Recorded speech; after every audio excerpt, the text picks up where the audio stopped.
এই তিথি, এদিকে আসো।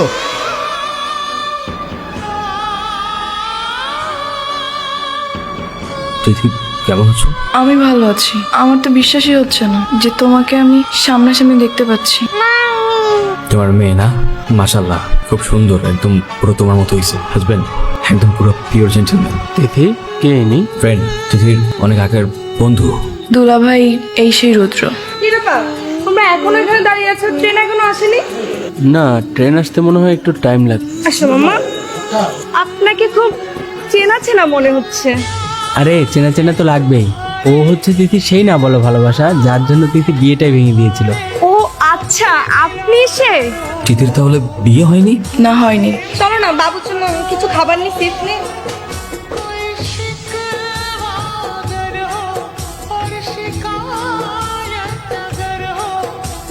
সত্যি তুমি বিয়েটা ভেঙে দিয়েছো? তো কি করব, বিয়ে না ভেঙে তো আর কোনো উপায় ছিল না। আমি এমন একটা বাবা মানুষকে ভালোবাসলাম যে আমাকে ভালোবাসলো ঠিকই, কিন্তু বলতে আর পারলো না। একবার বলতে তো পারতা রুদ্র। দেখো তিথি, বাস্তবতা অনেক কঠিন।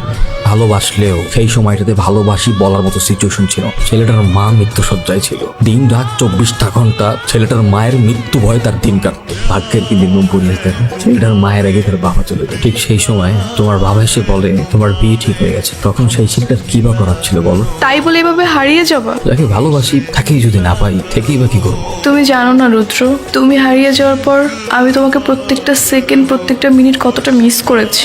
তোমার কি একবার ওই তিথির কথা মনে পড়েনি? আমি হয়তো তোমাকে বলতে পারিনি, কিন্তু আমার একটা আত্মবিশ্বাস ছিল যে কোনো না কোনো দিন আমি তোমাকে পেয়ে যাব। আর সেই জন্য আমি এখনো বিয়েই করিনি। সৃষ্টিকর্তা বড়ই মহান, দয়াবান।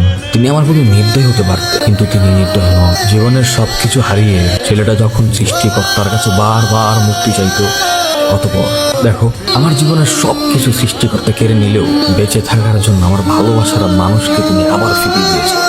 রুদ্র, আমি কি তোমাকে একটু জড়িয়ে ধরতে পারি?